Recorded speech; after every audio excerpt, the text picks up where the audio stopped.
अगर आपको गोश्त खाना पसंद नहीं तो इस तरीके से ज़रूर बनाएं, क्योंकि इस तरह से आप गोश्त की पूरी ग़िज़ाइयत भी हासिल कर सकेंगे। दूसरा, बहुत ज़्यादा टेस्टी और मज़ेदार सी इस हलीम की रेसिपी को एंजॉय भी कर सकेंगे। बहुत ज़्यादा टेस्टी, बहुत ज़्यादा मज़े की बनेगी, क्योंकि इसमें ढेर सारा गोश्त डालेंगे और दालों की मिकदार हम थोड़ी कम डालेंगे, जिससे इसका जायका बहुत ज़्यादा मज़े का बनेगा, बहुत ज़्यादा टेस्टी बनेगा।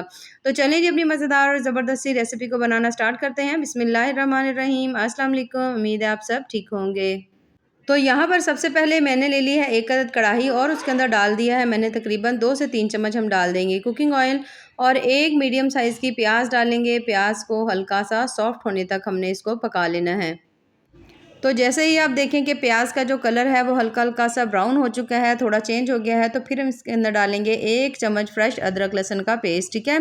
तो बाज़ दफ़ा बहुत सारे इलाकों में जो हलीम है या दलीम है थोड़े मुख्तलिफ तरीके से बनाई जाती है, तो जिस तरह हमारे घर में बनती है या हमारे इलाके में बनती है, तो सेम मैं वही मेथड आज आपके साथ शेयर करूँगी। फ्रेश अदरक लहसुन का पेस्ट डालने के बाद इसको आपने हल्का-हल्का सा ब्राउन होने तक पका लेना है। जब आप देखें कि इसके अंदर से बहुत अच्छी सी अदरक लहसुन की खुशबू आ रही है, तो फिर इसके अंदर मैं ऐड कर रही हूँ तकरीबन 4 से 5 अदद सब्ज़ मिर्चें, ठीक है? साबित ही मैं डाल दूँगी क्योंकि काफ़ी देर पकना है, तो फिर ये अच्छी तरह गल जाएँगी। उसके बाद 1 अदद मीडियम साइज़ का हमारे पास टमाटर था, वो भी मैंने इसके अंदर डाल दिया है। डालने के बाद थोड़ा-सा सॉफ्ट होने तक दोबारा से इसको पका लेंगे। बहुत ज़्यादा टाइम नहीं देंगे, क्योंकि हम यहाँ पर हमने मसाले बहुत ज़्यादा नहीं पकाने, बल्कि यहाँ पर हमारा मकसद थोड़ा गोश्त को फ्राई करना है, ठीक है? तो यहाँ पर जैसे ही थोड़ी-सी चीज़ें सॉफ्ट होंगी तो हम इसके अंदर डाल देंगे गोश्त। गोश्त जो है यहाँ पर मैंने लिया है बड़े का, यानी कि बीफ लिया है, और मैंने बोनलेस यहाँ पर लिया है, ठीक है? हड्डी के बगैर लिया, अगर आप चाहें तो हड्डी के साथ ले सकते हैं। तो यहाँ पर मैंने तकरीबन 1 किलो यहाँ पर मैंने जो गोश्त है ना वो लिया है, बल्कि 1 किलो से थोड़ा-सा ज़्यादा ही है। उसके बाद इसके अंदर अच्छी तरह से नमक का जो फ्लेवर है वो आ जाए, तो हम इसमें डाल देंगे 1 चम्मच भरकर नमक का, और नमक डालने के बाद अब हमने गोश्त को इस तरह से करके थोड़ा मीडियम हाई फ्लेम के ऊपर आपने इसको फ्राई कर लेना है इसी ऑयल के अंदर। साथ इसके नमक है, तो गोश्त के अंदर तम तक जो है ना नमक का फ्लेवर अच्छी तरह से चला जाएगा। तो यहाँ पर हमने इसको मीडियम हाई फ्लेम के ऊपर अच्छी तरह फ्राई करना है कि जो गोश्त के अंदर थोड़ी सी मखसूस स्मेल होती है वो ख़त्म हो जाए।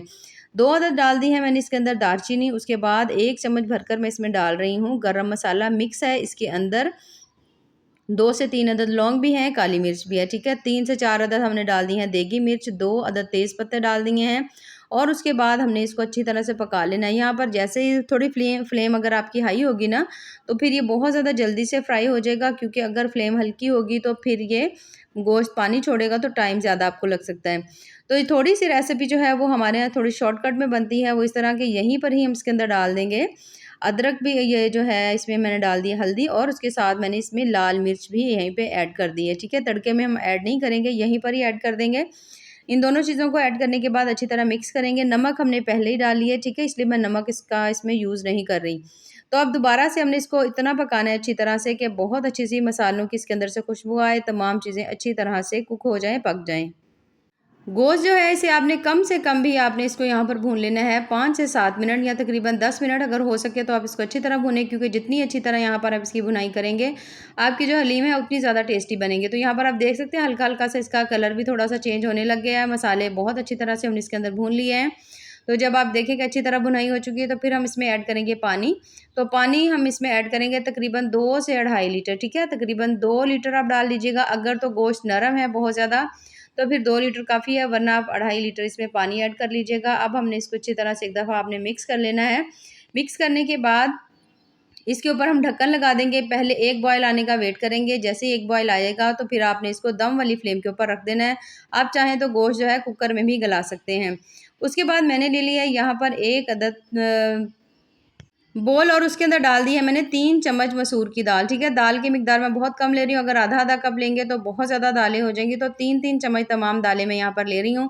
यहाँ पर जो भी आपके पास दाल हो वो आप ले सकते हैं, जो नहीं है उसको आप स्किप कर दें, क्योंकि ज़रूरी नहीं है कि तमाम दालें हों।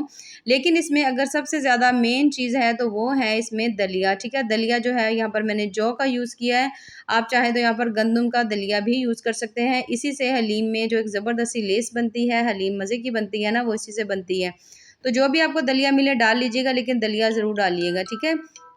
तमाम दालों को आपने पहले अच्छी तरह साफ़ कर लेना है। साफ़ करने के बाद अच्छी तरह से आपने इसको धो लेना है, ठीक है? अगर भिगोना चाहें तो इसको आप भिगो सकते हैं, लेकिन हम बीफ में बना रहे हैं ये हलीम, तो इसके लिए मैं बहुत ज़्यादा देर नहीं भिगो रही इसको, बल्कि मैं यहीं पर अच्छी तरह से इसको धो लूँगी और दालों को हम इसके अंदर गोश्त के साथ ऐड कर लेंगे।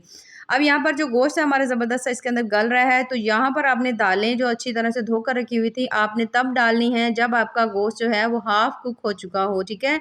बीफ है, बीफ को गलने में थोड़ी देर लगती है, तो जब आप देखें कि ये हाफ़ कुक हो गया यानी गोश्त आधा गल गया है, तो फिर ये जो दालें और ये तमाम दलिया वगैरह हमने धोकर रखा हुआ था, ये आपने इसके अंदर डाल देनी है। डालने के बाद आपने इसको मिक्स करना है, क्योंकि अगर हम इनको सबको इकट्ठा डाल देंगे तो बीफ को गलते हुए थोड़ा टाइम लगता है, तो दालें बहुत ज़्यादा गल जाएँगी। तो यहाँ पर हमने दरमियान में मैंने डाली हैं, जब जो गोश्त है ना वो थोड़ा-सा अच्छी तरह तकरीबन हाफ़ गल चुका था, तब हमने डाल दी हैं। अब डालने के बाद दोबारा से हमने इसको एक दफ़ा हिला लेना है। यहाँ पर फिर से वही मैं आपसे बात कहूँगी कि आपने यहाँ पर एक बॉयल आने का वेट करना है, उसके बाद आपने फ्लेम जो है दम वाली फ्लेम के ऊपर आपने इसको पका लेना है, कम से कम भी 30 मिनट के लिए, क्योंकि गोश्त जो है वो इतने टाइम में अच्छी तरह गल जाएगा और उतने ही टाइम में तमाम दालें और दलिया भी अच्छी तरह इसके अंदर गल जाएगा। ढक्कन दे देंगे और इसे हम पकने के लिए छोड़ देंगे और तब तक हम बना लेते हैं अपना ज़बरदस्त सा मसाला। मसाला जो है यहाँ पर हम हलीम मसाला तैयार कर रहे हैं, तो उसके लिए सबसे पहले तो मैंने ले लिए हैं 2 अदद हमने तेज़ पत्ता ले लिए हैं, 1 अदद हमने हाफ़ मैंने यहाँ पर जायफल ले ली है, 2 अदद बादियान के मैंने यहाँ पर ले लिए हैं फूल, ठीक है? ये जो मसाला है ना इतना ज़्यादा मज़े का बनेगा कि हलीम का मज़ा दुबाला हो जाएगा। 2 अदद हमने इसमें डाल दी हैं दालचीनी के छोटे पीसेस, 1 चम्मच हम इसमें डाल देंगे काली मिर्च का और उसके साथ इसके अंदर मैं डाल रही हूँ 1 चम्मच ज़ीरा, थोड़ा-सा मैंने बचा लिया है। 1 चम्मच धनिया डाल देंगे, उस सूखा हुआ धनिया, उसके बाद 1 चम्मच हम इसमें डाल देंगे सौंफ, 1 हम इसमें थोड़ा-सा फूल जो है ना वो इसमें हम डालेंगे जायफल का, ठीक है? बहुत ज़्यादा नहीं लेंगे, इसकी बहुत ज़्यादा स्ट्रॉन्ग खुशबू होती है। 2 अदद बड़ी इलायची मैंने इसके अंदर ऐड कर दी हैं। इन तमाम मसालों को अब हमने हल्का-सा रोस्ट करना है, क्योंकि उससे इसकी खुशबू, फ्लेवर और मज़ा जो है ना वो ज़्यादा हो जाता है। तो सबसे पहले आपने इनको हल्की फ्लेम के ऊपर रोस्ट कर लेना है। पैन हमने रख दिया है और रखने के बाद अब आपने इसको दम वाली फ्लेम के ऊपर आपने इसको हल्का-हल्का रोस्ट कर लेना है। जब आप देखें कि अच्छी तरह से तमाम चीज़ों को हल्की सी ब्राउन होने लग गई हैं, बहुत ज़्यादा नहीं करना, हल्का सा ही बिल्कुल करेंगे। तो जैसे ही आप देखें कुछ ही सेकंड में मसाला जो है वो हल्का-हल्का सा आपको लगेगा ब्राउन हो गया, तो आपने इसको उतार लेना है। उतार कर हम इसे ठंडा कर लेंगे और इसको हमने अच्छी तरह से ग्राइंड कर लेना है। तो यहाँ पर जो हमारी हलीम थी इसे पकते हुए काफ़ी टाइम हो चुका है, आधे घंटे से थोड़ा ज़्यादा हो चुका है, तकरीबन 35 मिनट बाद हमने ये ढक्कन खोला है और यहाँ पर आप देख सकते हैं ज़बरदस्त पक रहा है। पानी जो है वो भी काफ़ी हद तक ड्राई हो चुका है, तो एक दफ़ा तमाम चीज़ों को मिक्स कर लेंगे और चेक कर लेंगे कि तमाम चीज़ें जो है अच्छी तरह से गल चुकी हैं। तो यहाँ पर आप देख सकते हैं, देखने में ही लग रहा है कि जो दालें हैं और जो दलिया था, तमाम चीज़ें अच्छी तरह से गल चुकी हैं, पक चुकी हैं और गोश्त जो था वो भी इसमें थोड़ी-सा हाफ़ गला हुआ था, तो वो बाकी इसमें इसके अंदर ही बहुत अच्छी तरह से गल चुका है। तो इसमें थोड़ा-सा टाइम जो है वो हमारा कम ही लगता है, चीज़ें हमने डालकर बस आप इसको चूल्हे पर बस दम वाली फ्लेम के ऊपर रख दें और कम से कम भी थोड़ी देर में आप देखेंगे कि घंटे आधे घंटे में हलीम आपकी ज़बरदस्त तैयार हो जाएगी। तो बस उसके बाद इतना ज़्यादा वैसे भी इसका काम नहीं होता।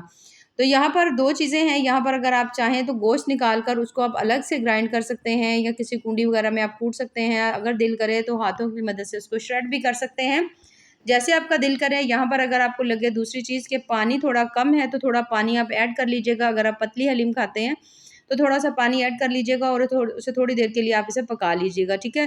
तो मुझे यहाँ पर पानी की जो मिकदार है बिल्कुल परफेक्ट लग रही है, क्योंकि जैसे ही हम इसको थोड़ी देर के रखेंगे, दालें ठंडी होंगी तो थोड़ी-सी और थिक हो जाएँगी, सख्त हो जाएँगी। जैसे ही दाल अच्छी तरह से थोड़ी ठंडी हो जाएगी, तो मैं दाल और गोश्त दोनों को ही ग्राइंडर में डाल दूँगी, क्योंकि जो गोश्त है बगैर हड्डी के है, हड्डी इसके अंदर है नहीं। तो अगर आप हड्डी वाला गोश्त यूज़ कर रहे हैं, तो फिर आप गोश्त को अलग से श्रेड कर लीजिएगा, ठीक है? यहाँ पर अब आपने जूसर को चलाना है, बहुत ज़्यादा देर नहीं चलाना, बस कुछ सेकंड के लिए आपने इसको चलाना है, उसके बाद आपने इसको उतार लें, क्योंकि ज़्यादा देर अगर चलाएँगे ना तो बिल्कुल अजीब-सा पेस्ट बन जाएगा, तो उसमें मज़ा नहीं आएगा आपको। और ये देखें यहाँ पर मैंने तमाम दालें जो अच्छी तरह मिक्स कर ली हैं, थोड़ी देर के लिए इस तरह से करके अच्छी तरह इसको आप घोट लेंगे, ताकि इसके अंदर जो लेस होती है गोश्त की, उससे जो हलीम है ना वो और ज़्यादा मज़े की बनती है, बहुत ज़्यादा ज़बरदस्त लेसदार सी बनती है। तो थोड़ी देर के लिए मैं इसको घोटूँगी, बहुत ज़्यादा देर नहीं करेंगे और उसके बाद मैं इसके अंदर डाल रही हूँ जो हमने मसाला बनाकर रखा हुआ था ना, अच्छी तरह से वो इसके अंदर डाल देंगे। डालने के बाद दोबारा से इसको अच्छी तरह मिक्स कर लेंगे और दोबारा से हम इसको बिल्कुल हल्की दम वाली फ्लेम के ऊपर पकने के लिए हम इसे छोड़ देंगे, ताकि जो मसाला है उसका तमाम फ्लेवर इसके अंदर आ जाए, ठीक है? तो यहाँ पर अब इसे हम पकने के लिए छोड़ देते हैं। जब तक ये अच्छी तरह से पकती है तो हम इसका ना जो तड़का है ना वो तैयार कर लेते हैं।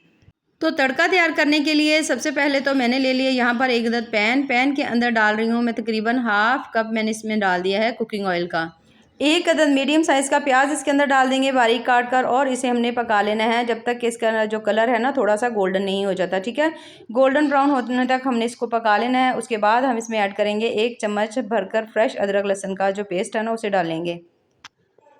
अदरक लहसुन हमने यहाँ पर ऐड कर दिया है। इसके बाद इसे हम भून लेंगे जब तक कि अदरक लहसुन के अंदर से बहुत ज़्यादा प्यारी सी भुने हुए अदरक लहसुन की बहुत अच्छी सी खुशबू नहीं आ जाती। तो यहाँ पर आप देख सकते हैं बहुत अच्छी तरह से फ्राई हो रहे हैं। जैसे ही हल्का सा कलर इनका थोड़ा सा डार्क ब्राउन होगा, थोड़ी सी अच्छी तरह से भून जाएंगे, तो मैं इसमें डाल दूँगी सब्ज़ मिर्चें। सब्ज़ मिर्चें जो है यहाँ पर 3 अदद मैंने डाल रही हूँ सब्ज़, और 3 अदद है मेरे पास यहाँ पर रेड कलर की, ठीक है। इन्हें भी डाल देंगे, हल्का हल्का से इनको भी फ्राई कर देंगे। 4 से 5 अदद साबुत कश्मीरी लाल मिर्च इसमें ऐड कर देंगे, इसे भी हल्का सा फ्राई करेंगे। और उसके बाद मैं इसके अंदर ऐड कर रही हूँ बिल्कुल थोड़े से कलौंजी के दाने, ठीक है। टोटली ऑप्शनल, डालना चाहें तो डाल लें, वरना आप इसको स्किप भी कर सकते हैं। उसके बाद मैंने इसके अंदर शामिल कर दी है कसूरी मेथी, 1 चम्मच भरकर बिल्कुल हल्की दम वाली फ्लेम के ऊपर थोड़ा थोड़ा सा इसको फ्राई करेंगे। जैसे ही इसके अंदर से बहुत अच्छी सी खुशबू आएगी, तो ये जो तड़का है इसको हमने इसके अंदर बिल थोड़ा सा कलर के लिए, ठीक है, कलर के लिए मैं यहाँ पे डाल रही हूँ। वैसे लाल मिर्च और तमाम चीज़ें हमने पहले ही डाली हुई थी, तो कलर के लिए मैंने इसके अंदर डाल दी थोड़ी सी हमने लाल मिर्च, ठीक है। अगर कश्मीरी लाल मिर्च मिले तो वो डाल लीजिएगा, उससे कलर और ज़्यादा प्यारा आता है। तो यहाँ पर हलीम हमारी ज़बरदस्त से तैयार हो रही है। तो जैसे ही हलीम को अच्छी तरह से एक दफ़ा मिक्स कर लेंगे, उसके बाद जो हमने तड़का बना कर रखा हुआ था वो हम इसके अंदर सारा ऐड कर देंगे। थोड़ा सा मैं बचा लूँगी, ठीक है, बाकी सारा मैं इसके अंदर ऐड कर लूँगी। ऐड करने के बाद अच्छी तरह इसको आपने मिक्स कर लेना है। तो माशाल्लाह से बहुत ज़्यादा टेस्टी और मज़ेदार सी जो हमारी हलीम की जो आज की रेसिपी वो तैयार हो चुकी है। क्योंकि इसके अंदर हमने काफ़ी सारा गोश्त डाला है, दालों की मिकदार बहुत ज़्यादा कम है, थोड़ा सा धनिया डाल दिया है, और इसे हम निकाल लेते हैं अपने बोल के अंदर। और ये देखिए माशाल्लाह से बहुत ज़्यादा टेस्टी, बहुत ज़्यादा मज़ेदार और किस तरह से लेसदार सी हलीम जो है हमारी तैयार हुई है। बाकी बचा हुआ तड़का भी हमने इसके ऊपर डाल दिया है, थोड़ा सा हमने धनिया डाल दिया है, थोड़ी सी अदरक डाल देंगे, और बहुत ज़्यादा टेस्टी मज़ेदार सी हमारी आज की जो हलीम की रेसिपी है वो तैयार हो चुकी है। तो अगर आपको मेरी आज की रेसिपी पसंद आए तो चैनल को ज़रूर लाइक करें, सब्सक्राइब करें। बहुत ज़्यादा टेस्टी इस तरह से बनती है, बहुत ज़्यादा मज़े की और बहुत ज़्यादा लेसदार सी बनती है। ये देखिए माशाल्लाह। बाकी दुआओं में याद रखिए। अल्लाह हाफिज़।